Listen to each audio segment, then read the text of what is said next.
Oi, gente.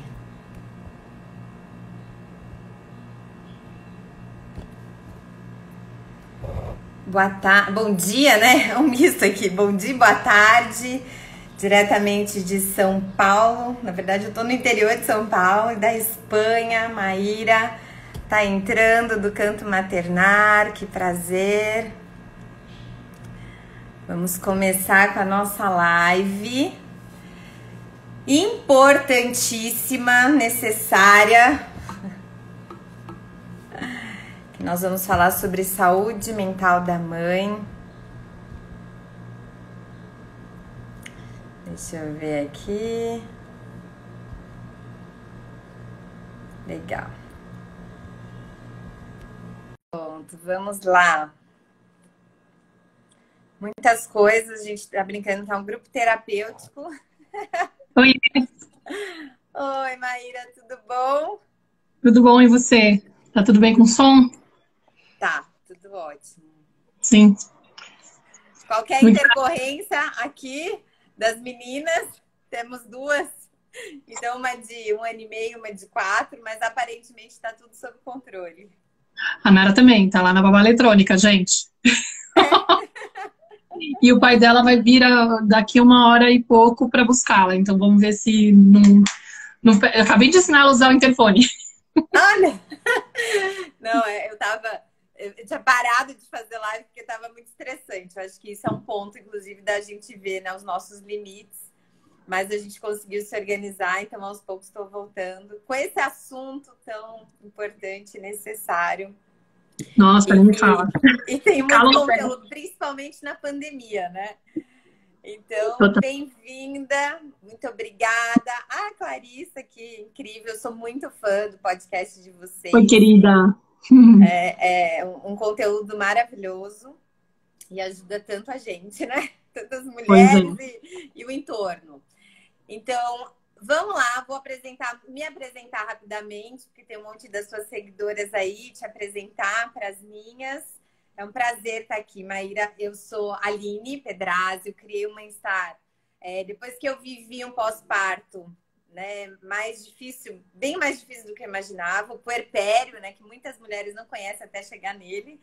E aí eu falava, nossa, eu tenho rede de apoio, tenho um monte de privilégio, eu tô penando aqui o que é isso para a maior parte da população, né, brasileira em especial, que tem muitas mulheres aí em vulnerabilidades. Então eu resolvi criar o canal Bem-Estar para levar informação de qualidade, acolhimento. Eu já trabalhava na área de saúde mental, no Instituto de Psiquiatria do HC, então eu tinha muito acesso a vários profissionais bons, né, que poderiam falar sobre isso, e fui entrando nesse meio e me apaixonando. Eu passei por questões que nós vamos falar aqui, né, que muitas mulheres passaram.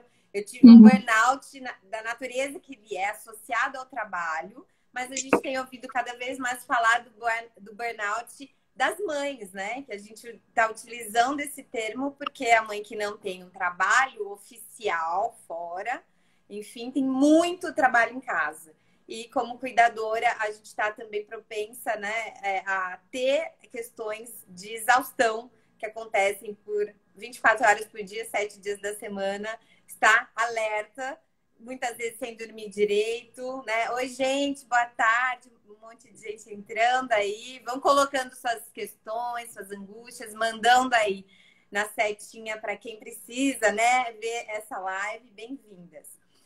Então, o Bem-Estar surgiu disso, e depois que eu tive o burnout, eu pedi demissão, mudei de São Paulo para o interior, comecei a trabalhar mais ainda com saúde mental, e com o Bem-Estar virou uma empresa, uma startup, em março desse ano, em que a gente conecta mães e gestantes e tentantes a profissionais da área da saúde, com foco em saúde mental e bem-estar, e a gente criou também o Chá da Mãe, que é onde amigas e familiares se reúnem numa organização, não é presencial, para presentear a mãe no pós-parto. E a gente faz toda a curadoria e a organização desse presente, que são muitos serviços, terapia, consultoria de amamentação, vale faxina, vale marmita, várias coisas focadas no autocuidado da mãe.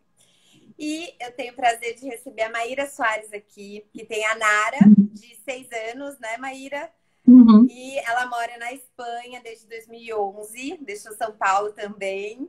E ela tem o Uhum. Canto Maternar, que tem um conteúdo maravilhoso sobre disciplina positiva, criação consciente, parentalidade, é um acolhimento, é cheio de amor, que eu falo que eu gosto, porque é muito do acolhimento e não do julgamento. E também tem um podcast que é o Tenda Materna, né, com a Clarissa, que é maravilhoso. Então, quem ainda não conhece, é mensal ainda, né? Que tem as. Não, tá quinzenal agora. Tá quinzenal? Ah, então Sim. a gente vai lá e acompanhe, que é muito incrível o conteúdo. Então, obrigada, Maíra, bem-vinda. E vamos Obrigada. só começar a falar o que é burnout, né? Então, na teoria, né, o que a gente entende de burnout, a classificação, ele é uma síndrome relacionada ao trabalho, e que tem principalmente como sintomas a exaustão, aquela que você tem como se fosse você está se dissolvendo, você não tem forças para fazer mais nada, né? Você não tem prazer, você não tem motivação. E burnout vem de um termo em inglês, que é quando teve um incêndio e acabou, que não tem mais nada para queimar, né? Então, quando a gente pensa nesse termo, é assim, a gente se forçou tanto, esticou tanto a corda que a gente acabou, perdeu energia. E muitas mães têm relatado essa exaustão.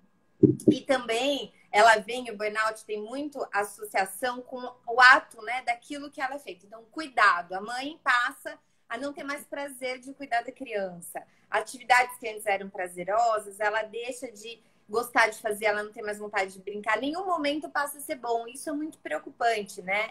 E quando ela é relacionada diretamente ao trabalho, tem até um cinismo, né, com as pessoas ao redor. Você deixa de se importar. E quando a gente fala em burnout, ele, principalmente os casos graves, ele chega a mais de 90% sobrepor os sinais de burnout com sinais de depressão. Então, muitas vezes, você não sabe se é um burnout, você não sabe se é uma depressão, mas o que a gente sabe é que é importante olhar para isso, cuidar e, principalmente, tentar se conhecer para evitar. Então, a Maíra está aqui porque ela conhece muito das mulheres nessa jornada da maternidade, tem a mentoria, que eu quero depois, Maíra, que você fale com a gente, por favor. E aí, por que a gente sabe o quão importante é o autocuidado e a gente não consegue colocar isso em prática no nosso dia a dia? Bom, antes de tudo, eu queria agradecer, Aline, pelo convite e falar para as pessoas que não me conhecem que eu sou a Maíra, né? Bom, você já falou, né? Que eu sou a mãe da Nara, que mora na Espanha, sou de São Paulo, e que sou criadora do Canto Maternar, que existe desde 2017. Justamente a minha intenção é poder compartilhar a minha experiência como mãe, que em princípio veio um pouco com isso, querer compartilhar o que eu estava vivendo de processo de autoconhecimento, de tudo que eu estava mergulhando sobre esse universo, e falar da criação consciente da criança interior. E aí eu entendo, quando a gente vai aprofundando, né, por que questões nossas, né, bloqueios que a gente tem, limitações que a gente tem, às vezes a gente cai muito na explicação de que, tem muita coisa para dar conta, né, é por isso que não estou conseguindo me permitir um espaço de autocuidado. E isso também é real, né, tem muita coisa para dar conta, a vida materna, inclusive, quando a gente não tem rede de apoio, fica muito pesada. Mas eu acho que também tem muito que a gente pode observar da nossa infância. O que aconteceu lá atrás para que a gente tenha perdido também o senso de merecimento desse descanso. Principalmente nós mulheres.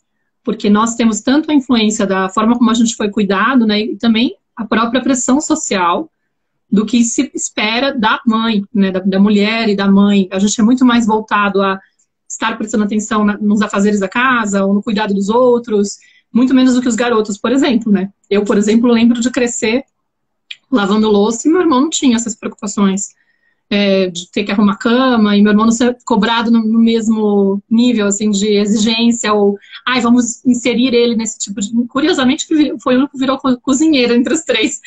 Mas ele é chefe de cozinha, mas ele não era exigido em nada nesse aspecto. Enfim, a gente tem essa separação, né, que faz com que muitas vezes as mulheres naturalizem isso, de que o papel é delas. Elas que têm que cuidar da casa, acho que mais ou menos aqui todo mundo tem essa noção. Inclusive, até postei lá no meu Instagram esses dias vários posts falando sobre o autocuidado e algumas pegadinhas que a gente tem e por que tem essa dificuldade, né? E eu dei um exemplo de uma seguidora que uma vez me escreveu me contando de como que era a dinâmica na casa dela. que na casa dela, a mãe dela exigia para ela sempre que ela estivesse fazendo alguma coisa para poder cuidar da casa.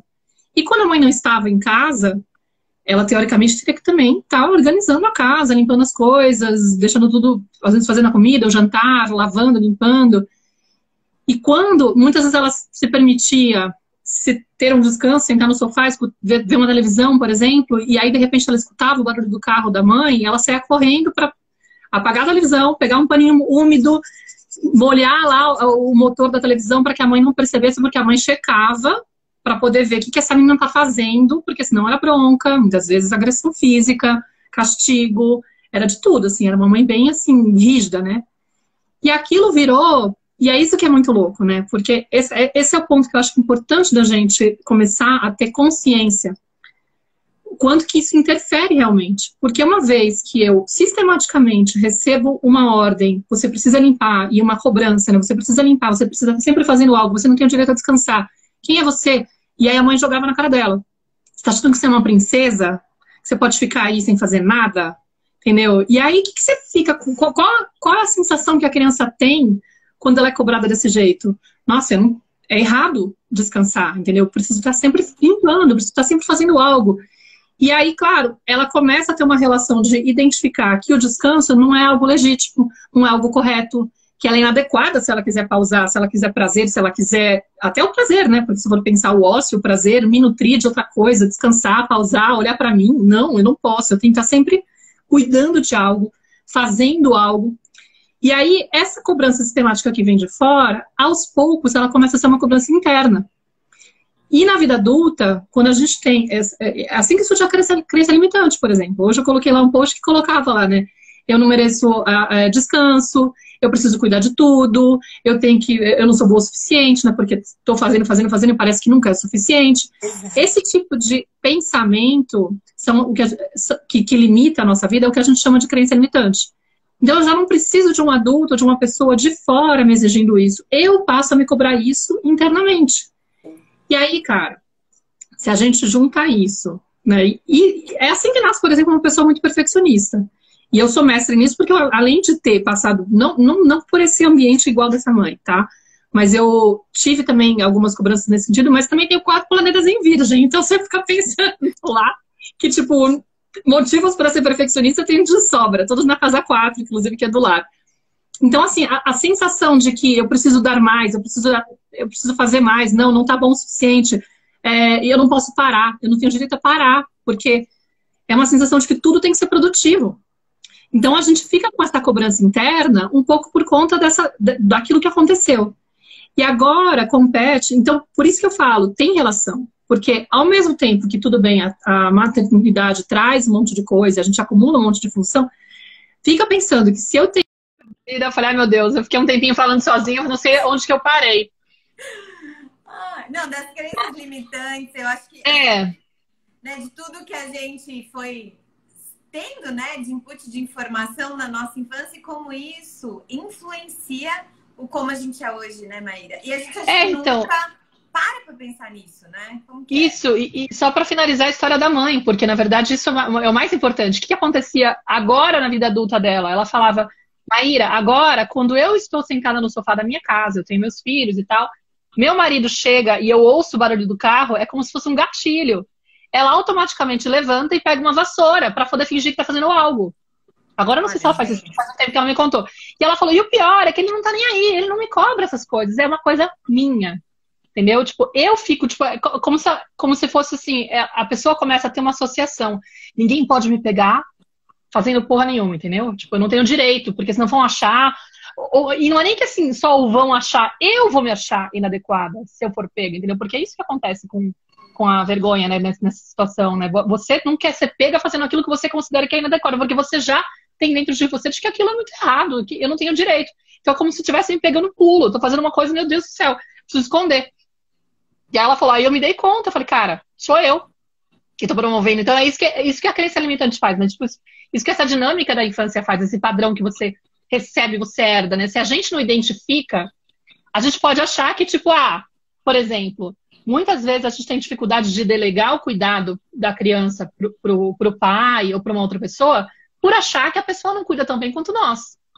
Sim. Entendeu? Ah, ele não tem o mesmo preciosismo que eu. Eu tô investigando sobre criação consciente. Ah, mas ele não. Ele de vez em quando ele fala uma coisa para não deixa a criança chorar numa boa, né? Inibe o choro dela, às vezes rotula, às vezes fala uma coisa, tipo, usando uma manipulação, uma ameaça, ai, que coisa feia. Tipo, não. E ele, coitado do meu filho, ele não pode passar por isso, entendeu? Tipo, eu tenho que preservar. E aí a mãe fica naquela coisa de constantemente tá meio que às vezes tá com a criança, com o pai ali, mas tá em alerta, assim, né? Tá, tipo, no meu momento de trabalho eu ouço, mas tô lá, tipo, meio que escutando. Ai, meu Deus, ele falou não sei o que lá. Não acredito. Ai, eu vou ter que ir lá. Não, essa Eu criança não pode. brinco do efeito colateral de estudar muito, né? Criação consciente, disciplina positiva. Na escola das meninas, eu falo, nossa, mas por que ela falou isso? Falo, gente, eu tenho que parar, eu não vou entrar, eu não quero ouvir mais nada, porque senão a gente fica chata, né, no fim das contas. E é isso, tem que saber, óbvio, né? Tem que confiar na pessoa, tem que estar alinhado com o que você acredita. Mas a partir do momento que delega e solta, né? Isso é muito, para muita Muito gente, importante. vocês, gente, como vocês, Sim, falando né, aqui que já falou assim, nossa, eu fico assim o tempo todo. E assim, e no fundo e é isso que é legal, a gente ter consciência disso, gente, porque é o seu perfeccionismo que tá falando. Você quer ter controle para que tudo fique do jeito mais perfeito possível. Tem as crenças de que só eu sei cuidar bem dos meus filhos, né? Tipo, eu sou a pessoa melhor, que vai fazer melhor e tal. E tem isso denuncia também uma falta de resiliência nossa. Porque a questão é a seguinte: se eu não sou capaz de enfrentar as diversidades da vida, de aceitar quando eu me frustro com as coisas, eu vou acreditar que meu filho também não é capaz. Se eu tenho a ideia de que meus filhos têm que ser felizes o tempo todo, que eles têm que ser preservados de qualquer tipo de percalço da vida, qualquer tipo de imperfeição, problema, conflito, frustração, eu vou ficar numa pilha de ter que me sentir no lugar de que eu preciso estar presente e cuidando para que eles não passem por isso nunca. E é uma exigência louca dessa falta de resiliência. Tipo, eu não confio que eles sejam capazes de passar por isso. Quando, na verdade, essa superproteção que no final a gente promove, desde esse lugar, desse medo deles sofrerem, está prejudicando eles. Porque eu estou impedindo essa criança de viver a vida como ela é, de passar por dificuldades e de desenvolver essa resiliência que ela naturalmente desenvolveria se ela tivesse que passar por desafios. Além de, muitas vezes, quando eu impeço o meu filho, a minha filha, de estar exposto, por exemplo, a um pai que não se preocupa tanto, né? Tipo, ai, não, ele deixa que eu faço, deixa que não sei o que. No fim, a gente meio que vai criando, né, esses tentáculos para sempre garantir que o filho seja com a gente porque a gente cuida melhor. Eu tô impedindo ele de criar uma relação com esse pai imperfeito no meu critério, tá, gente? Imperfeito, não tão preparado, não tão preocupado, não tão, né? Tipo, no fundo, não tão obcecado em ser perfeito.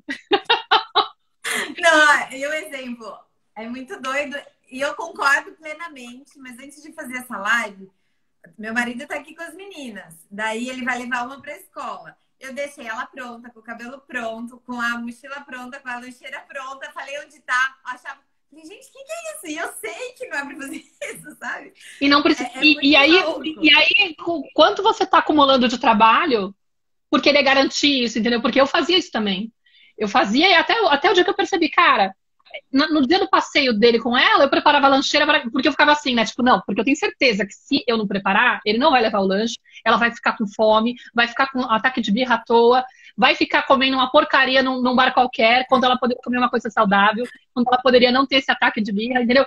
Tipo, aí, qual que é a questão? Como é que ele vai desenvolver uma relação onde ele perceba que foi cagada dele não ter levado o lanche? Entendeu? Puxa, devia ter previsto o lanche, né? Puxa, ou sei lá, ainda que ele não se convença e prefira dar uma porcaria pra ela, entendeu? Eu não tenho que ficar o tempo todo, eu percebi, né? Se eu ficar o tempo todo nesse lugar, cara, eu vou estar numa pilha, toda hora gastando energia com isso, entendeu? Tipo, eu vou estar tirando do meu tempo. Então, na verdade, não é bem que a vida é tão cheia de coisas. Muitas vezes sou eu que não permito, eu que não tenho capacidade de, deixa que... E a maternidade faz a gente entrar nesse lugar de desespero, de querer que tudo fique redondinho. Então, tipo, tem que observar muito isso, porque isso impede muito do autocuidado. Isso acaba, tipo, sendo uma justificativa perfeita. Porque, inclusive, é muito nobre, né? você tá lá querendo cuidar da criança o tempo todo, mas você fala, peraí. E tem outro ponto, Aline, que eu acho que é muito importante, porque é uma pegadinha também no sentido de que parece que a gente está ajudando essa criança, né? No sentido de que estamos preservando um monte de problemas que ela vai enfrentar. Afinal, ela vai para o passeio com o pai, com o lanche garantido, não vai ter a crise emocional por estar com fome e nem vai comer uma porcaria. Parece ser muito legal. Só que essa mãe, ela tá acumulando um monte de função, ela tá estressada, ela não tá promovendo o autocuidado, porque às vezes ela tá, inclusive, monitorando, né, esse passeio. Tipo, quantos de nós não fazem isso, né? Tipo, eu tive uma cliente de um atendimento individual que nos dias que a menina ficava com o pai e ia pra natação, ela ia junto para poder saber se o cara tava sabendo conduzir a natação da filha. Entendeu? Eu falava, gente, mas é o seu horário livre. Tipo, ao invés de você aproveitar, você fica monitorando o que o cara tá fazendo para poder garantir que sua filha esteja bem. Só que aí, se essa mãe não tá se nutrindo, ela tá estressada. Exatamente. Então, ela não é a melhor versão para essa criança, entendeu? Quando ela finalmente está com a criança, alguma coisa. Ela é sempre uma mãe que está frustrada porque não consegue se sentir boa o suficiente nunca, porque ela está obcecada de tentar fazer tudo na forma perfeita e não existe. Então, ela sempre vai estar decepcionada consigo mesma. Ela vai estar estressada, ansiosa, tipo, de repente depressiva, de repente a ponto de ter um burnout, mais impaciente, porque ela não se permite esse autocuidado, que a gente tem que conseguir equilibrar, gente, porque a gente não tem como dar, porque a gente não tem dentro. Então, parece que eu estou contribuindo, mas no fundo, às vezes esse pai desleixado e relaxado e tranquilo com a vida e menos culpado dessas imperfeições, promove para essa criança uma relação de um adulto muito mais astral do que essa mãe que tá, tipo, neurótica, querendo que tudo fique redondinho, que acaba sendo essa tal dessa mãe chata, muitas vezes, que eu sei que muitas vezes a gente tem que ser, acaba tendo que ser um contraponto, porque o pai é muito pro outro lado, entendeu? Não tô falando que a gente não tem que tentar encontrar equilíbrio, ou esperar que esse pai também tome um pouco de, né? Mas é nesse sentido, assim, de observar até que ponto o lado relaxado do pai acaba não sendo mais leve e mais gostoso para essa criança e mais do que uma mãe estressada o tempo todo. Vê se vocês acham que faz sentido o que eu tô falando para vocês, gente. A minha cunhada Thaís tá aqui, ela ama, te adora, é super sua fã, viu, Maíra? Que legal. Gente, para mim faz muito sentido, inclusive não só em relação ao pai, porque os meus pais que foram super, minha mãe principalmente, super rígida comigo, é super de boa com as minhas filhas, é muito engraçado. E elas querem ficar com as avós. Mamãe, tchau, me volta daqui 5 dias, sabe? Assim, vai se nutrir, pelo amor de Deus, você tá neurótica. É muito legal, enfim. Mas olha, Mary, então eu acho que tem um pouco muito, aliás, de sobrecarga pelo sistema, né? Porque assim, todo mundo, assim como nós fomos criados, os meninos também foram criados de que isso é papel da mulher. Tá mudando aos poucos, a gente tem um papel muito importante nessa mudança para os nossos netos, né? Filhos e netos, mas ainda tem, então acaba naturalmente a mulher e o homem tendo o homem muito mais, né, tranquilo e não compartilhando dessa divisão aí, e a mulher assumindo até mais do que deveria. Então, acho que um principal ponto é tentar entrar com o companheiro, com quem quer que seja essa rede de apoio, em divisão das coisas, né? Que eu acho que tem para ser feito, quem pode fazer, enfim, e o como, se for deixar com alguém que você confie, deixar soltar, né? Mas eu acho que para a gente conseguir isso, trabalhar muito o que você está falando, que para mim demorou cair essa ficha, essa crença limitante e tudo, como, né, vem aquilo que eu não gostava da minha mãe, que vem assim em mim como uma coisa tipo espontânea, que eu não consigo controlar.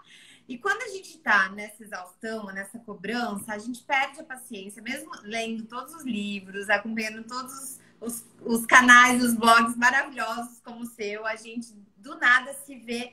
Eu falo pra Dil assim, filha, o dragão tá chegando. Me ajuda, que eu não vou conseguir segurar ele. Daí ela, mamãe, eu falo, às vezes tá todo mundo aqui e dá. Meu pai aí, ó, até o pai tá assistindo. Isso aí, pai.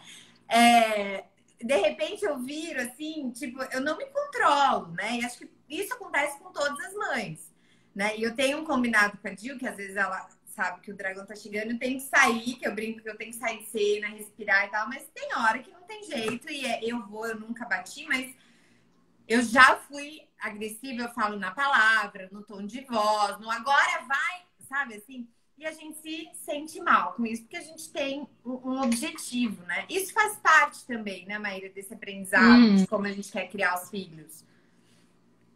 Não tem, na verdade, como evitar o erro, né? E acho que isso é uma das coisas muito importantes que a gente tem que ter clareza quando a gente vai começar.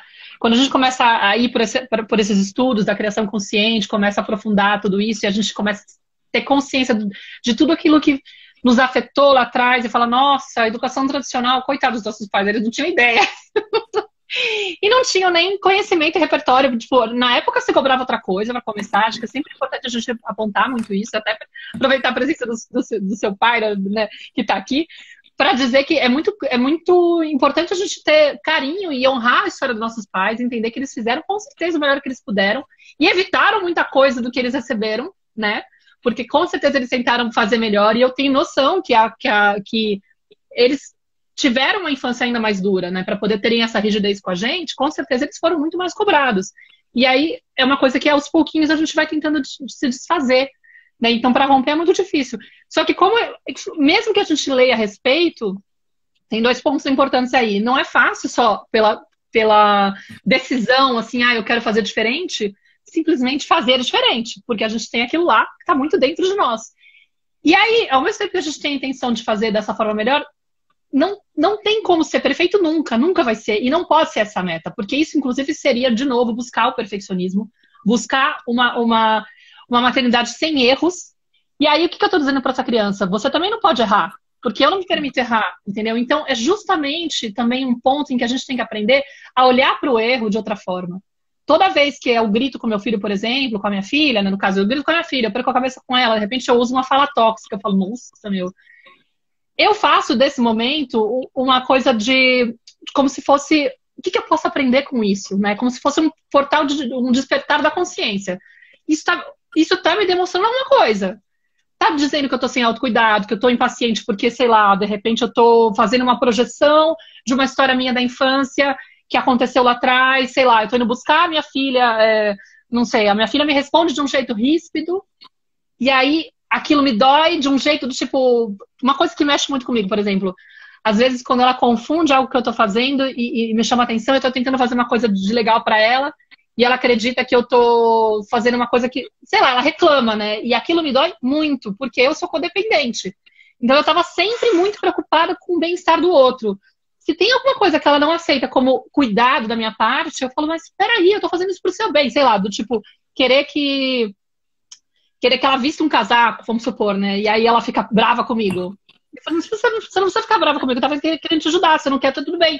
Mas eu fico magoada dela ficar brava comigo. Tipo, eu não quero que você fique brava comigo, eu tava querendo te ajudar. São gatilhos, assim, né? E aí, às vezes, eu corro o risco de, inclusive, ser ríspida com ela numa hora dessas, se me deixa levar por essa mágoa. Mas hoje eu sei, por exemplo, que quem tá doída nessa situação não é a Maíra adulta, é a Maíra criança, que estava sempre querendo agradar a mãe, sempre querendo cuidar da mãe, sempre querendo o bem-estar da mãe, e sentindo que a mãe nunca estava bem, por exemplo, entendeu? E aí, quando tinha essa sensação de que a minha mãe jogava na minha cara que eu tinha feito alguma coisa como se fosse contra ela, por exemplo, ficar doente, que dava mais trabalho, ela tinha impaciência e jogava na minha cara, sério que você vai ficar doente? Ai, não acredito, vou ter que te levar no hospital, ai, não acredito, vou perder meu dia, não vou poder ir trabalhar, não sei o que, não sei o que lá. Aí eu ficava me sentindo um lixo, eu falava, gente, mas eu não fiz nada, né? Tipo, eu tenho que cuidar de você o tempo todo, só que eu fiquei doente, o que eu posso fazer? Então eu me sentia muito mal. E hoje eu sei fazer essa separação, né? De saber que de repente eu tenho uma fala ruim com ela ou um grito com ela porque tem algo que se moveu dentro de mim que eu não dei conta naquele dia. Naquele dia eu estava mais sensível, estava mais cansada, então eu não consegui fazer essa separação. Na mentoria, por exemplo, eu ensino como fazer essa pausa, essa respirada para reconhecer, opa, tô com vontade de gritar com a minha filha, mas quem tá com vontade é a minha criança. Por quê? Aí vou, identifico, ouço, me acolho. Então, acho que quando acontece isso, tem 2 pontos que eu faço, né? Tipo, uso essa situação como se fosse um laboratório para eu identificar o que eu tenho que trabalhar em mim, porque aquilo tá evidenciando algo de mim que seria interessante eu observar. E um dos pontos provavelmente vai ser, tá me faltando autocuidado. Tipo, faz dias que eu não tenho meditado, faz dias que eu não tenho feito alguma coisa por mim, faz dias que eu tô só na pilha, que eu tô aí, tipo, E aí é óbvio que eu vou estar sem paciência. Então, tipo, eu tenho que tomar uma atitude de adulta e me incluir na minha agenda para poder, inclusive, preservar minha filha, né? E o outro ponto é fazer a reparação. Tipo, filha, não foi com você, não era com você. Mamãe que estava estressada, eu não tinha o direito de te tratar assim. Entendeu? Tipo, mesmo quando eu estou estressada, me desculpa. Agora, eu jamais prometo para ela que eu nunca mais vou fazer de novo. Porque é mentira. Eu não gosto de prometer, entendeu? Porque é mentira. Seria tipo. Não que seja uma mentira no sentido de que eu sei que eu vou fazer, né? Tipo, porque não é premeditado, mas é simplesmente algo que eu não acho que tem que ser prometido, porque eu não posso me prometer isso e não posso esperar isso, gerar essa expectativa nela, entendeu? Eu estaria fazendo ela sofrer. E eu não quero, porque eu quero que ela entenda que eu sou humana. E essa é a parte que eu tenho que curar em mim, entendeu? Aceitar que eu posso ser humana e imperfeita. Eu não preciso ser perfeita. Nós não precisamos ser perfeitos como pais. Nós precisamos ser honestos e autênticos. Então, quando dá um problema desses, é simplesmente falar, nossa, filha, realmente, a mamãe perdeu a razão nesse momento, né? Quando ela falou daquele jeito. Você reparou? Tipo, você me desculpa, eu sinto muito. Eu não queria ter agido dessa forma. E eu quero que você me chame a atenção, como você fez. Obrigada por me chamar a atenção, entendeu? Eu dou esse espaço para ela também.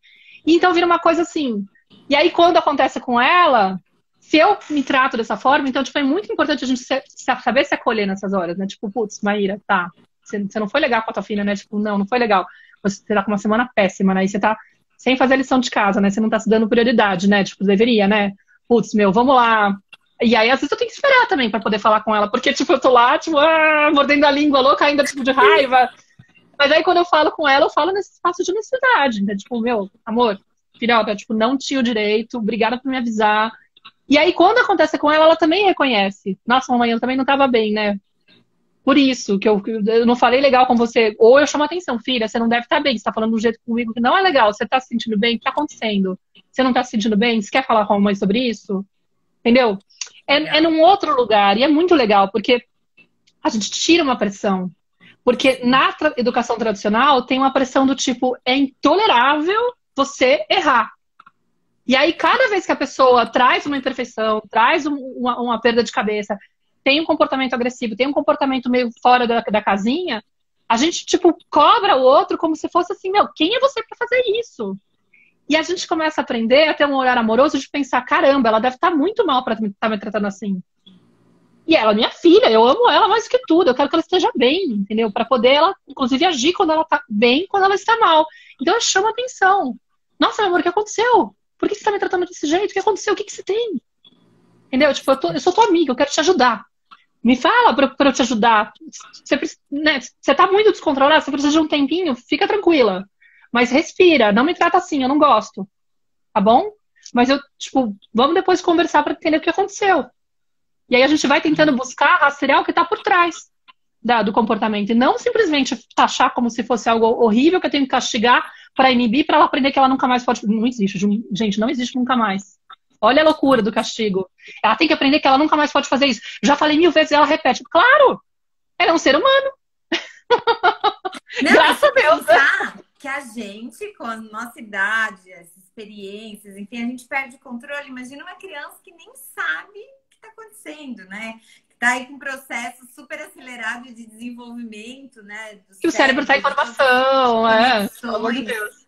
Então, realmente, acho que isso é muito incrível. E alguém colocou aqui, a Andrea, né? Falou, minha mãe disse que eu dou muita explicação para minha filha. Alguém falou não pede desculpas. E eu tenho isso também muito legal com a Dil, que tem 4 anos, né? E a Petra tem 1 ano e meio. Mas quando eu tive a crise mesmo do burnout, eu estava em home office com as meninas em casa. Gente, quem tá aí trabalha em home office com crianças em casa, conta a experiência de vocês, que eu sempre gosto de ouvir, assim. Ou também fala. Se alguém tiver um truque. Conta o truque. Eu quero falar com outras mães, né, que vivenciam as coisas. Mas eu ainda tô... eu falo que o home office é uma outra live, mas enfim, as dicas são sempre muito bem-vindas. Mas eu lembro que quando eu fiquei muito mal do burnout, e que eu tive... eu lembro que eu deitei no chão e eu chorava. Eu estava no meu quarto trabalhando, eu morava em São Paulo ainda. E eu não conseguia sair. Eu liguei para minha chefe, ela era muito querida, assim, super aberta, eu contei o que estava acontecendo, mas eu mal conseguia falar. E a Jill entrou no quarto nessa hora. Ela tinha 3 anos, né? E aí ela falou: mamãe, o que tá acontecendo? E eu não conseguia falar. Ela sentou, ela falou: deita aqui. Eu deitei no colo dela. Gente, eu me emociono só de pensar assim. Ela ficou quieta, passando a mão no meu cabelo. Daí eu fui melhorando. E daí eu contei o que estava acontecendo. Ela falava: vai ficar tudo bem, eu tô aqui. Eu, gente, sabe assim? E eu acho que assim, eu brinco, eu tenho até um post. A mamãe tá aqui, tá tudo bem. Eu acho que todas as mães falam, né? Tá tudo bem, né? Vai ficar tudo bem. E é uma coisa muito legal quando a gente desce, né? Tinha muita hierarquia, aquela coisa de você tem que ter uma... Eu não posso dividir essas coisas para os meus filhos. Pelo menos aqui eu acho que isso funciona muito. E o que a gente entende ler é essa comunicação muito aberta, né? E compartilhada, que eu acho que faz muito sentido, Maíra. Sair do pedestal, né?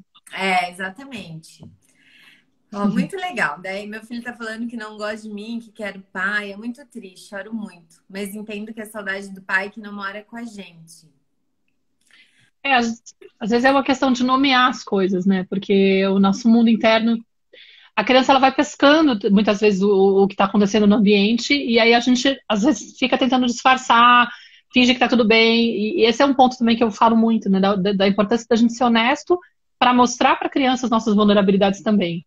Né, isso que você falou, porque senão a criança fica até perdida, até pior, às vezes ela fica tipo, uau, o que tá acontecendo, né? E às vezes ela manifesta no comportamento dela. Mas vamos pensar, né, que a gente tô só com medo de fugir do tema, pra gente poder falar um pouquinho. Exatamente. Então, Quer vamos ver? lá. Ai, que tempo. Repetimos o que vivemos. E como mudar esse padrão? Como que a gente pode fazer isso, Maíra? Então, eu sempre digo assim, que o primeiro ponto é ter consciência dele. Né, identificar, porque senão a gente fica refém sem saber por quê, né? E aí, por isso que eu falo, às vezes essas situações são as perfeitas para poder evidenciar isso. Porque às vezes, sei lá, eu tô lá na situação do preparar a lancheira, né, do cara, do meu filho, da minha filha, pro passeio que ele vai fazer, que o meu marido vai fazer com a criança, e aí de repente eu percebo e falo, gente, por que eu tô preparando essa lancheira? O que tá por trás desse movimento, né? Para além do querer garantir que minha filha não passe fome ou tenha que comer uma coisa que não é tão adequada. Aí você vai rastreando, tipo, beleza, então pode ser que tenha a ver com uma sensação de que eu acredito que só eu sei cuidar bem dessa criança. Peraí, isso é verdade? Aí eu posso começar a questionar. Né? Se eu começo a fazer um trabalho, inclusive com a Byron Katie é maravilhosa, por exemplo, é uma pessoa que é super legal para você usar o formulário do Julgue o Seu Próximo, porque ela vai te ajudar a tirar essas crenças de ideias que você tem, verdades que você acredita que são muito absolutas, você vai destrinchando e vai questionando. Por exemplo, só eu sei cuidar bem do meu filho. Será que isso é verdade? Não sei. Tipo, só eu sei cuidar. Eu sou a melhor pessoa para cuidar do meu filho. Por exemplo, eu posso achar que sim, mas de repente eu percebo isso que eu falei naquela hora. Pode parecer que sim, mas talvez eu esteja muito estressada quando eu tô com meu filho. Então pode ser que meu marido não seja tão imperfeito assim pro meu filho, porque por mais que ele peque com alguns detalhezinhos que eu acredito que são muito importantes, ele é uma pessoa mais leve. Então, talvez para os meus filhos seja maravilhoso estar exposto a uma pessoa mais leve do que eu, que tô sempre estressada, entendeu? Aí eu já caio e falo, opa, não é uma verdade tão absoluta assim. Quando eu me dou conta dessas coisas, muitas vezes isso já muda, já me dá espaço para agir de outra forma. Porque se eu tô só governada por esse pensamento inconsciente, geralmente ele tá no inconsciente, ele tá, tipo, me forçando a agir daquela forma, de forma meio automática, aí se eu já tenho essa percepção, eu falo, peraí, então eu vou tentar começar a explorar outras formas. Que seria permitir o desconforto de viver a situação de não preparar a tal da lancheira e ficar convivendo com aquela sensação de que, ai meu Deus, o que vai acontecer com essa criança? Será que ela vai ter uma crise de choro porque está com fome? Será que ela vai voltar para casa nervosa? Será que ela vai comer uma porcaria? Entendeu? Tipo, e aí eu aprendo. Isso é desenvolver a minha resiliência nesse caso. Entendeu? Mas é, tipo, me colocar à prova. É tipo, me forçar a viver aquilo que eu não viveria sem ter consciência daquilo. Entendeu? Tipo, não, vou ter que fazer, vou ter que deixar. Porque aí eu falo, não. Então, tipo, se eu entendo que eu não vou à academia. A Michelle Obama tem um trecho muito bom no documentário dela, não sei se você assistiu. Você assistiu o documentário dela? Não, não assisti ainda, não. Tem um trecho muito legal. Se alguém aqui assistiu, coloca o coraçãozinho aí e conta. Que ela fala que ela tava pé da vida com o Barack, porque, tipo, ele tinha aquela coisa de ir pra academia e deixar ela com as crianças. E ela falou, meu, que sacanagem. Aí ela foi se queixar na terapia de casal, achando que, tipo, ela ia provavelmente receber, tipo, te entendo, nossa, tem todo mundo tipo, tá puta com ele, né? E aí o cara virou e falou assim, não, mas por que você então não vai na academia? E deixa as crianças E com aí, ele, né? aí foi que ela sacou, né? Tipo, meu, na verdade não é ele que tem que deixar de ir na academia e me largar com as crianças. Eu que tenho que aprender a me achar merecedora de simplesmente falar pra ele, olha, dia tal eu vou pra academia. Entendeu? E aí você fica com as crianças. Você entende que é um lugar, assim, de também onde eu me coloco. E aí é viver o desconforto, ou se atrever a começar a trilhar outros caminhos. É um sentido de amadurecimento. Tipo, meu, se eu, por exemplo, se eu não tenho capacidade, olha a loucura que acontece, com certeza muitos vão se reconhecer nisso. Às vezes também acontece que esse autocuidado não é promovido, porque quando eu estou com o meu espaço garantido, eu nem sei o que eu gosto. Eu nem sei o que eu faria. E aí eu já encontro uma coisa pra fazer, pra me ocupar, né? Tipo, porque eu já tô tão desconectada de mim. Olha o que tá denunciando, gente. Que eu não sei o que me dá prazer. Eu já não tenho mais conexão com nenhum dos meus hobbies antigos, já não me identifico com aqueles, mas também não sei o que mais. Talvez esse estágio aí desse burnout que já não, nada me traz prazer, entendeu? Então eu não consigo aproveitar esse tempo. E aí já não é mais porque o outro não me dá espaço, entendeu? Porque eu, na verdade, prefiro até nem reivindicar, porque quando tem, eu não sei o que fazer, parece que fica até uma coisa meio incômoda, assim, tipo, nossa, gente, mas no final eu acabo usando esse espaço para fazer uma coisa também que é produtiva, por exemplo, né? Tipo, de repente o trabalho, e aí eu vou preenchendo esses buracos com outras coisas, mas eu não sei o que seria preencher para mim esse espaço. Então quando eu tenho consciência, só tendo consciência disso, que eu posso começar a promover ações. Do tipo, então, peraí, tem que fazer algum trabalho, sei lá, terapêutico, algum trabalho em grupo, alguma indagação, alguma investigação íntima, né, de tentar entender, explorar. Por exemplo, eu moro atualmente numa cidade de 9 mil habitantes, a quase 1 hora de Madrid. Eu sempre amei morar em Madrid, morei 7 anos em Madrid. Pra mim, tipo, sou de São Paulo, sou super urbana, Madrid era uma cidadezinha pequena, né? Tipo, tem 3 milhões e meio de habitantes, nem 3 milhões e meio. São Paulo tem 12 milhões. Estava olhando hoje para falar para a Nara. Olha, São Paulo tem 12 milhões, Madrid tem 3 milhões. Mas não pela quantidade de pessoas, mas pela dinâmica, porque São Paulo é 24 horas por dia com tudo acontecendo. Madrid, tipo, das 2 às 5 tá tudo fechado por causa da siesta, né? Eu não entendo, até hoje eu sofro. E agora eu tô numa cidadezinha de 9 milhões, não tem nem 5 dígitos, gente. Vocês não têm noção do que é isso. Então, tipo, eu vou na sorveteria para levar a Nara, tipo, vamos na sorveteria, segunda-feira não abre. Como não abre? Aí eu, não acredito. Aí outro dia eu fui, tipo, quarta-feira, vamos sair da vacina e vamos tomar um sorvetinho para poder, tipo, se distrair um pouco. E aí chego lá, tá fechado. Como assim, 11 da manhã, quarta-feira fechada? Deve ser porque é verão. Não, mas é verão e é sorveteria. Não faz sentido. Mas, enfim, é uma loucura. E aí, tipo, faz 3 anos que eu tô aqui, eu ainda não criei uma relação com o lugar. E às vezes eu tenho que fazer um esforço. Falei, gente, eu preciso explorar. Mas como eu tenho a tendência a ir pro trabalho, tenho essa coisa muito do trabalho, é muito difícil eu me permitir isso. E agora eu tenho me forçado, gente. É nisso, é sabendo disso. Sabendo que isso é uma dificuldade minha, eu faço a lição de casa. Tipo, meu, preciso conhecer programas interessantes nesse lugar, entendeu? Tipo, a parte urbana, eu vou pra ela Escorial, que tá aqui do ladinho, vou jantar com uma amiga, convido ela. Mas assim, é muito fácil me atropelar. Eu arranjar desculpa, falar, não vai dar, porque eu tenho que fazer o roteiro da live, tem que fazer não sei o que lá, não, tipo, tá urgente, não sei o que. É tipo assim, não, eu vou colocar na agenda, vou chamar a pessoa e vou, tipo, fingir que... Reprogramar, né? A tua É, dinâmica, o teu cérebro. E eu acho, Maíra, tão importante quando você fala, né?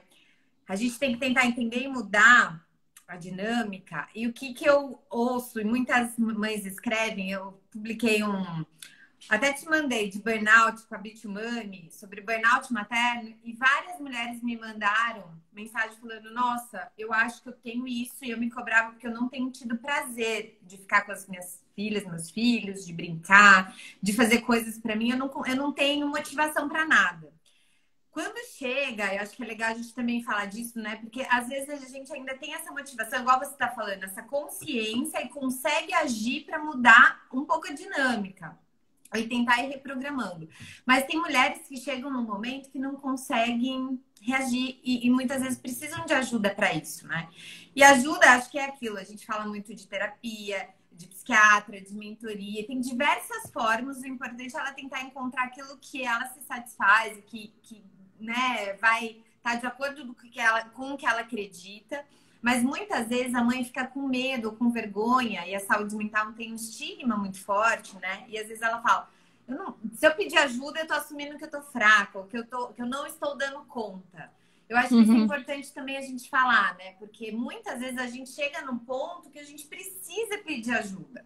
E aí é buscar quem possa, né? Se você não sabe para quem pedir, como pedir, que profissional, é buscar se informar, né? Até em redes sociais hoje a internet nos permitiu tanta coisa incrível, né? E tantos canais como o seu, como o meu, que fala sobre saúde mental, que a gente pode fazer ponte para isso. Mas o que é importante é tentar entender que não é fraqueza, não é vergonha. Quando a gente tem questões como depressão, o burnout, que ele se sobrepõe muito no comecinho, que daí eu caí, mas muita gente entrou depois. O conceito de burnout é como se você tivesse realmente assim, num esgotamento, numa falta de motivação absurda. E muitas vezes ele vem ali acompanhado de uma depressão. E depressão é doença, não é frescura. Né? Não é que você não tem forças para reagir. Muitas vezes você precisa realmente de um tratamento, de um cuidado, de um olhar. E o melhor ainda é se a gente conseguir prevenir chegar, né, nesse ponto. E aí eu acho que essas dicas da Maíra, da consciência, da reprogramação e da gente tentar olhar, tem uma roda da vida, Maíra, você conhece das questões, né, de todos os âmbitos. Sim.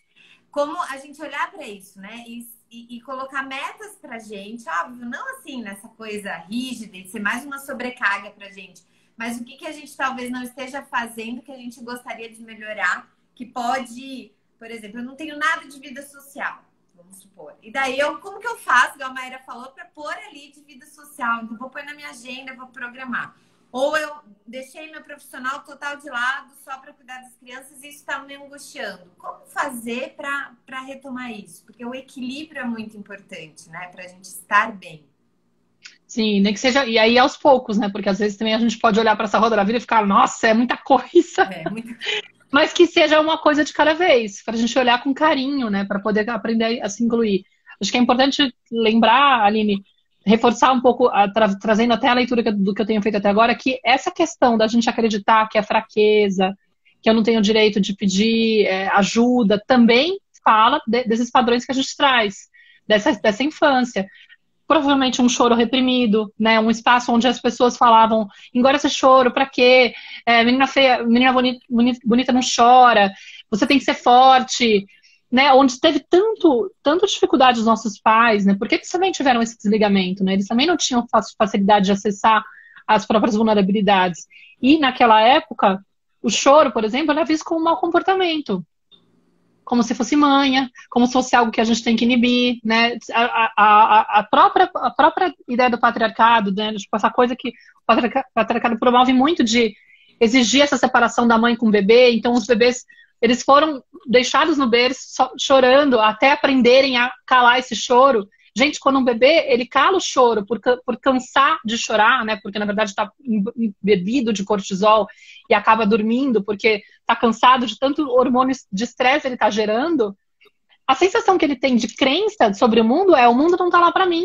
Eu não tenho direito de pedir ajuda. Eu não posso contar com ninguém, né? Tipo, é errado chorar. As sensações que ele vai... Tipo, a forma como ele começa a entender a si mesmo de que é inadequado mostrar a vulnerabilidade... Porque o choro do bebê, na verdade, é um grito de socorro. Tô precisando comer, tô me sentindo, tô com frio, tô com medo, tô inseguro. Mas uma das coisas que o bebê pede é afeto. E afeto é necessidade básica. Não é uma coisa, tipo, um capricho, entendeu? É uma necessidade básica do ser humano. Só que naquela época, a leitura que se fazia, eles não tinham conhecimento disso. Eles achavam que era capricho, que era manha, que tinha que, tipo, esse bebê tinha que se acostumar. entendeu? Porque se promovia essa separação mãe e bebê. Então, se eu entendo que é errado mostrar o choro, eu também entendo que é errado pedir ajuda, pedir colo, pedir apoio. E eu cresço com essa dificuldade, me sentindo inadequada quando eu preciso desse apoio. Então, também é uma crença limitante, também é algo que me impede. E eu vivo isso, porque eu também tenho isso. Na codependência, tipo, você fala disso, né? Porque a gente acaba transferindo muitas vezes, inclusive, essa sensação de que quando eu vou tentar mostrar minha necessidade, eu estou atrapalhando o adulto, né? Que já tem problemas demais, né? Já está muito preocupado com outras coisas. Quem sou eu para demandar atenção para uma pessoa que precisa do meu cuidado? E muitas vezes os papéis se invertem. É a criança que está preocupada com o pai, preocupada com as necessidades do pai, e vai se apagando das próprias necessidades, se distanciando do próprio sentido, do próprio querer, e perdendo um pouco esse mapa, né? Esse caminho de conexão com a própria essência. Aí ela já não se conhece, já não sabe o que dá prazer, inclusive, né? Tipo, tem a ver também com isso, mas ela já não tá tão acostumada a se demandar isso daí. E a própria necessidade de pedir apoio, ela não sabe. Esse lugar é muito desconfortável, porque ela fala, cara, não, eu não posso atrapalhar ninguém, eu sou um peso quando eu faço isso. Eu aqui, muitas vezes, eu tô num condomínio, né, são 400 apartamentos, acho, chega até 2.000 moradores quando é verão, né, porque é uma parte meio de veraneio, que as pessoas vêm mais quando é verão, porque tem piscina onde eu tô. E aí eu tenho vários grupos de amigos e tal, e várias vezes eu me vejo, tipo, inibida de querendo, tipo, ai meu Deus, será que eu, sei lá, tô lá na piscina, mas eu preciso voltar porque eu tenho uma reunião. Aí eu fico, Nara, vamos voltar pra casa. Ai, deixa eu ficar. Eu tenho vergonha de pedir pras pessoas. Vocês podem ficar com a Nara? Eles são amigos, sabe? Eu falei, gente, é incrível. Como eu tenho que fazer um esforço pra poder pedir uma coisa que nem é tão absurda, mas eu me sinto inadequada, me sinto, tipo, estranha. Tipo, ai, não queria ter que pedir. Não queria ter que pedir. Olha isso, surgiu agora. Essa é uma noção. Porque me provoca uma sensação de que não queria ter que pedir, caramba. Por quê? Eu deveria cuidar de tudo. Eu deveria poder trazer a Nara, dar o jantar pra ela, cuidar do trabalho ao mesmo tempo, fazer tudo. Eu tenho que dar conta, entendeu? Tipo, como assim? Quem é essa pessoa inadequada que não dá conta de tudo? Que precisa pedir ajuda pra alguém? Eu cresci sendo a garota responsável.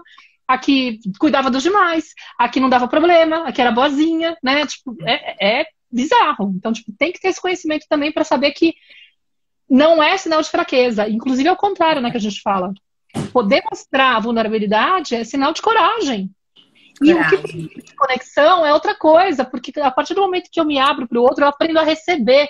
A gente desaprendeu a receber com essas feridas que a gente tem de inadequação por poder expressar a vulnerabilidade. A gente não sabe receber.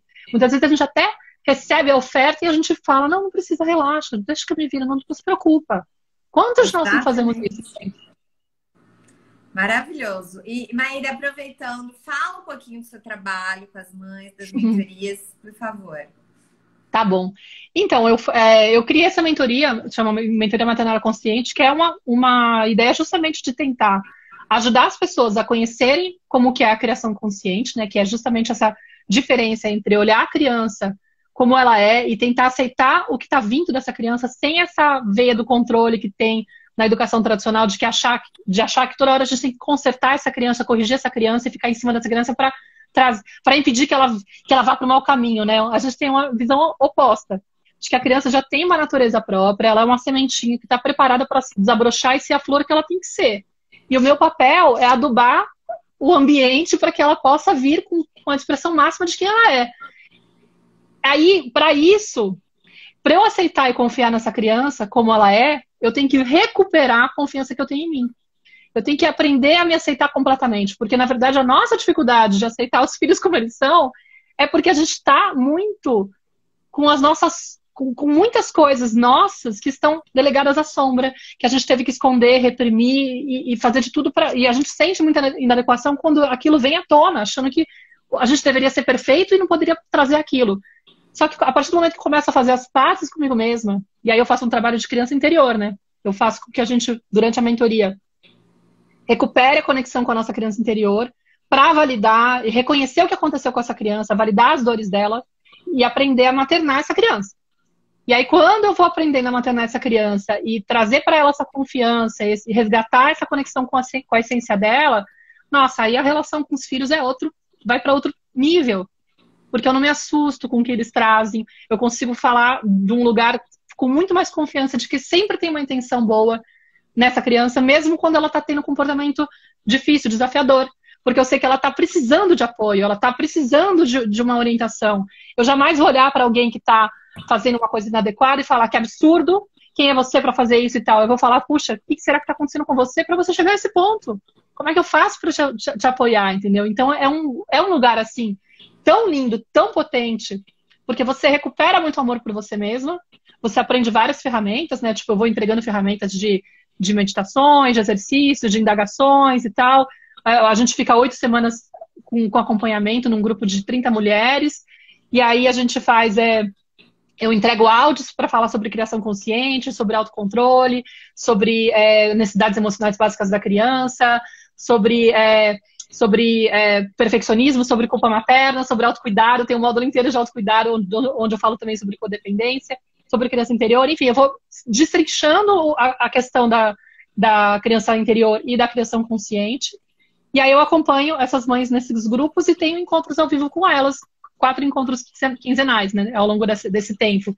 E assim, é muito profundo, porque, claro, como a gente está em grupo, e é um espaço que eu tento promover para que tenha muita troca, de uma forma muito segura, muito acolhedora, sem julgamento, porque não existe isso de você apontar, não existe nada que seja inadequado lá dentro, entendeu? Porque qualquer coisa que vier, primeiro, é da natureza humana, e depois, é maravilhoso que a gente possa aprofundar e ser o mais sincero possível com as coisas mais vergonhosas que a gente sente, porque é quando a gente vai encontrar material do que verdadeiramente está por trás daquele sentimento, daquele pensamento, para que a gente possa trabalhar isso, entendeu? Senão fica aquela coisa superficial.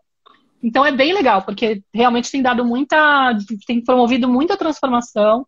Já foram mais de 220 mães, mais ou menos, que se inscreveram. Eu estou prestes a abrir novas turmas. Acabei de fechar um ciclo na semana passada, 2 ciclos na semana passada, 2 grupos, e em setembro, dia 20, vão começar novas turmas. Então, se alguém tiver interesse, inclusive, pode mandar um direct que eu já encaminho para uma lista de espera que tem aí, que está no grupo de WhatsApp que a gente está montando, para poder já fazer uma pré-inscrição e tudo mais, para ficar sabendo das informações sobre as inscrições.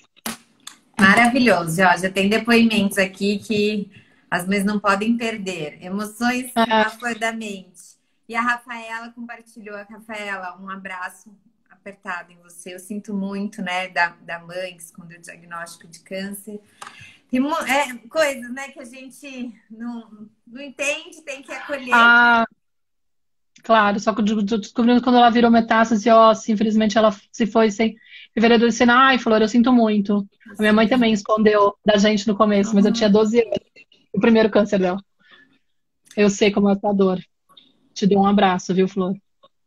Então, mas isso é muito louco, né?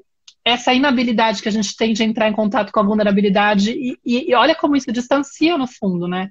Meu pai foi internado também no ano passado, na verdade nem foi pelo Covid, mas ele ficou quase 2 meses inconsciente. E aí eu falava com as tias, com a irmã, com as pessoas da família, elas não queriam contar pra mãe dele. E não contaram, assim, sabe? E, tipo, eu falava, gente, meu pai tá com risco de morte, minha avó poderia estar rezando. E aí era um tema, tipo, quero preservar. É muito doido, né? Porque é uma outra mentalidade, é uma outra geração. Então eles acreditam que eles estão contribuindo ao preservar a dor dos filhos. E a gente fala, e a possibilidade de estar acompanhando, né? Mas isso é justamente isso. Ó, fico até arrepiada. O nosso papel não é preservar os nossos filhos da dor.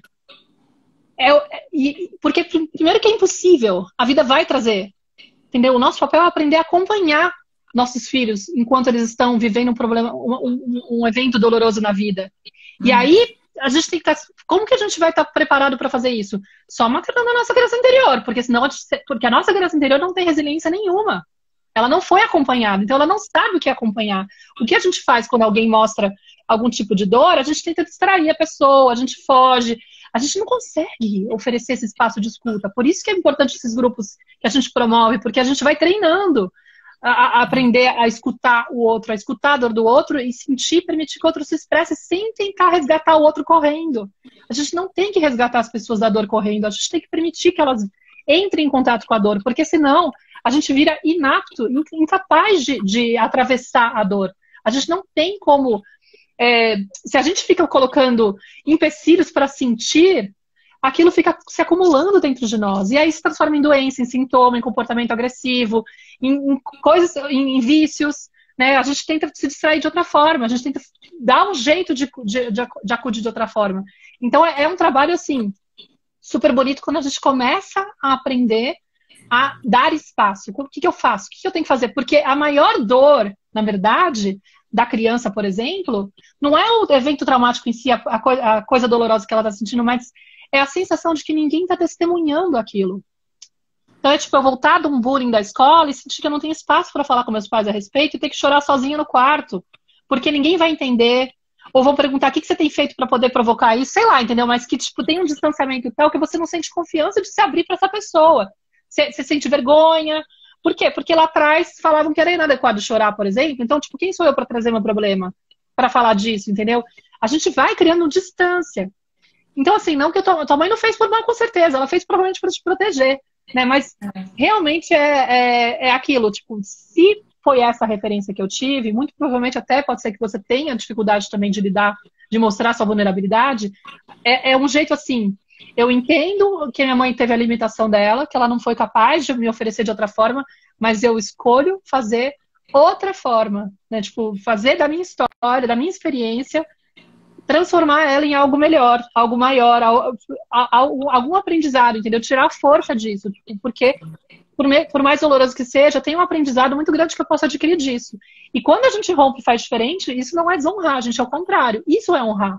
Honrar é você aceitar o que você recebeu, ser grata, obrigada, maravilhoso, porque eu sei que você deu o seu melhor, você não pôde fazer de outra forma, tudo bem, mas eu tenho o direito de escolher, eu quero a bênção, tipo, eu tenho o direito de escolher outra forma de fazer, porque isso também é pegar o melhor do que foi aquela dor e transformar em algo maior, né? Falar, beleza, agora que eu entendi que não mostrar vulnerabilidade é um tiro no pé, né? Porque promove um distanciamento, por mais que proteja, no fundo, eu estou distante do outro, não estou protegendo, na verdade, porque eu não treino a resiliência do outro.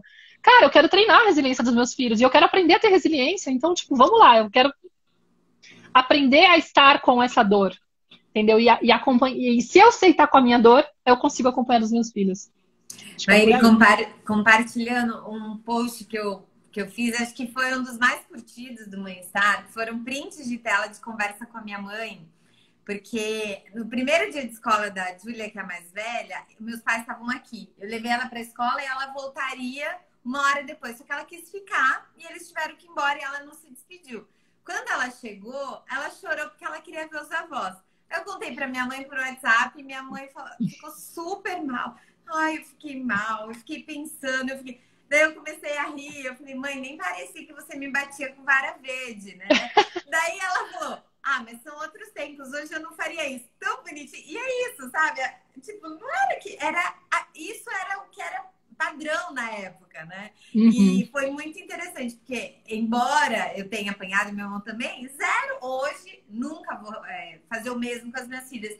Mas essa dor ou essa dinâmica, a gente entendeu que era o melhor que eles tinham a dar no momento e somos muito gratos e muito felizes por tudo. Mas eu acho que é isso, aceitar, falar sobre isso, né? Porque às vezes eles, pais, também começam a ouvir e começam a se culpar, né? E foi o tempo diferente. Eu acho isso muito legal. Então, olha, eu acho que passamos um pouquinho, mas está sendo maravilhoso. Eu quero agradecer e aproveitar.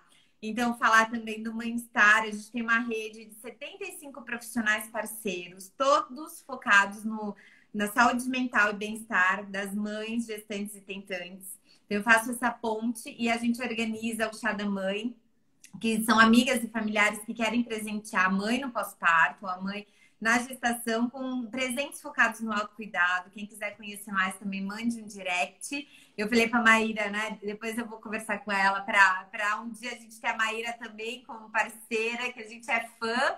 E Maíra, eu quero agradecer muito todo o seu trabalho, não só dessa live, mas eu acho que tudo que você faz com muito amor e muito bem feito, assim. É uma entrega que a gente sente o cuidado, a melhor referência. Você foi buscar a publicação, né, daquele manual da mãe que eu quase me xingaram quando alguém leu. Eu não sei quem leu e falou, não acredito que você tá postando. Falei, gente, mas lê tudo, Tem né? que ler a legenda. Eu pensei, eu devia ter mudado a arte, colocar leia a legenda, porque eu acho que eu perdi vários seguidores esse dia. Eu falei, acho que muitas pessoas foram no impulso, não leram a legenda e falei, o que é essa louca? Eu fui vendo, eu falei, não, calma, gente, isso aqui é uma piada. A gente, obviamente, é totalmente contrário a isso. Ainda bem que eu nasci nessa época, senão acho que eu certamente seria apedrejada, eu seria apanharia. Queimada na fogueira. Queimada na Eu sei a fogueira. solteirona louca, né? Gente, Aira, brigadão. Um beijo em você. Cara, querida, foi maravilhoso. Obrigada pelo convite. Foi um prazer. Adoro circular pelos perfis para poder falar sobre esses temas. Foi muito bom mesmo. Tava devendo falar sobre o burnout. E a gente vai fazendo e se falando. E obrigada a todas que estão aqui. Um beijo em vocês. Um ótimo dia.